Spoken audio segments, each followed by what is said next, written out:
সঠিকভাবে ফেসবুকে event create করার মাধ্যমে আপনি আপনার ফেসবুক পেজটিকে আরও দ্রুত গ্রো করাতে পারবেন।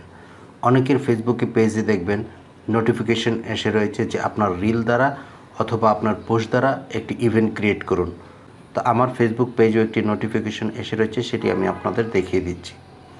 এই যে দেখুন, এটি হচ্ছে আমার ফেসবুকের notification. You can reach more people by creating an event from your reel. এটি আপনাদের আসতে পারে। তো কীভাবে ইভেন্ট ক্রিয়েট করবেন চলুন দেখিয়ে দিচ্ছি। আমি এখানে এই নোটিফিকেশনে ক্লিক করে দেব। ক্লিক করে দেওয়ার পর এখানে উপরে দেখুন পিকে জিআইএফ গ্যালারি আপলোড। এখান থেকে আপনি ছবি বা যে কোনো বিষয় আপনি আপলোড করতে পারবেন। আমি গ্যালারিতে ক্লিক করছি এবং এখান থেকে আমি সবাইকে থ্যাঙ্কস জানাতে চাচ্ছি। আমি এই ছবিটি সিলেক্ট করব। ইচ্ছা করলে আপনি মোবাইল থেকেও এই আপলোডের বাটনে ক্লিক করে আপলোড করতে পারবেন বা পিক এ জিআইএফ আপনি ইচ্ছে করলে দিতে পারবেন। তো আমি এটি এখানে দিয়ে দিচ্ছি। আর এখানে আমি লিখে দিব সকলকে ধন্যবাদ পেজ লাইক করার জন্য। আমি এখানে লিখে দিয়েছি thanks to all for like my page. এখন স্টার্ট ডেট দিতে হবে, আপনার ইভেন্টটি কবে শুরু হবে সেই ডেটটি দিতে হবে।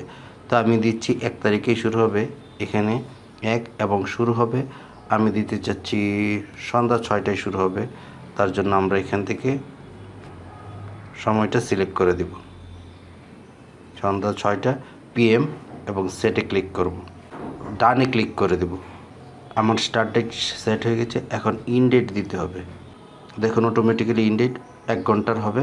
এখন আমি ডানে ক্লিক করে দেব। এখানে যদি রিপিট ইভেন্টে ক্লিক করেন আপনারা দেখতে পাবেন নেভারে ক্লিক করলে যে নেভার, ডেইলি, উইকলি। তো আমি নেভার চাচ্ছি, এটা শুধু আপনাদের দেখানোর পারপাসে করছি, তাই নেভারে ক্লিক করে দিব।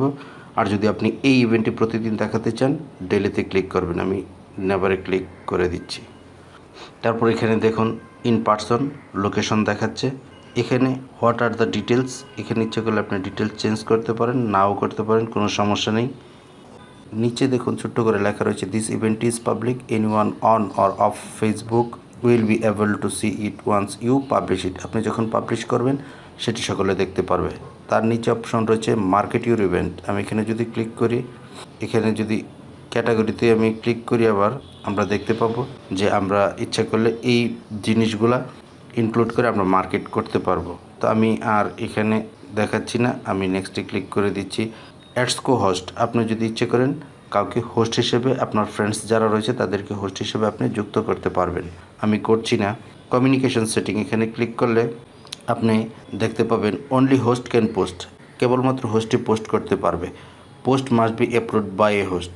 এটা যদি আপনি সিলেক্ট করে দেন সেক্ষেত্রে দেখা গেছে যে উপরের অপশনটি বন্ধ হয়ে যাবে এবং নিচের অপশনে সবাই পোস্ট করতে পারবে, কিন্তু তার জন্য অ্যাপ্রুভড দরকার অ্যাডমিনের। তো আমি শুধু উপরের অপশনটি রাখছি। আমি এখান থেকে ব্যাকে ক্লিক করছি। অ্যাড টিকেটস, এটি আমাদের দেশে ফাংশন নেই, আমাদের দেশে কাজ নেই। উন্নত বিশ্বে এইটির মাধ্যমে মানুষ টিকিট বিক্রি করে থাকে, বিভিন্ন ধরনের বিষয় তারা করে থাকে। তো এখন আমি যদি ক্রিয়েট ইভেন্টে ক্লিক করি আমার ইভেন্টটি তৈরি হয়ে যাবে। আমি ক্রিয়েট ইভেন্টে ক্লিক করে দিচ্ছি। আমি এখন ইনভাইট পিপল আসছে, এখানকে আমি তাদের ইনভাইট করবো কিনা, না আমি এখন ইনভাইট করতে চাচ্ছি না, আমি কেটে দিচ্ছি। এই যে দেখুন thanks to all for like my pages, এটা আমার তৈরি হয়ে গেছে। এটি এখন যথাসময়ে আমি যে সময়টি সিলেক্ট করে দিচ্ছি সেই সময়ে পাবলিশড হয়ে যাবে। এবং ইচ্ছা করলে আপনি এখান থেকে এই যে শেয়ার বাটনে ক্লিক করে আপনি কারো কাছে শেয়ার করতে পারেন বা কপি লিঙ্ক করে আপনি কাউকে পাঠাতে পারেন যে আপনার এই ইভেন্টটি দেখার জন্য। তো আশা করছি কিভাবে ইভেন্ট ক্রিয়েট করতে হয় ফেসবুক পেজে সেটি আপনারা বুঝতে পেরেছেন। আপনি যে কোনো বিষয়ের উপর ইভেন্ট ক্রিয়েট করতে পারবেন। আমার এই ভিডিওটি ভালো লাগলে চ্যানেলটিকে সাবস্ক্রাইব করার বা পেজটিকে ফলো করার অনুরোধ রইল। ধন্যবাদ।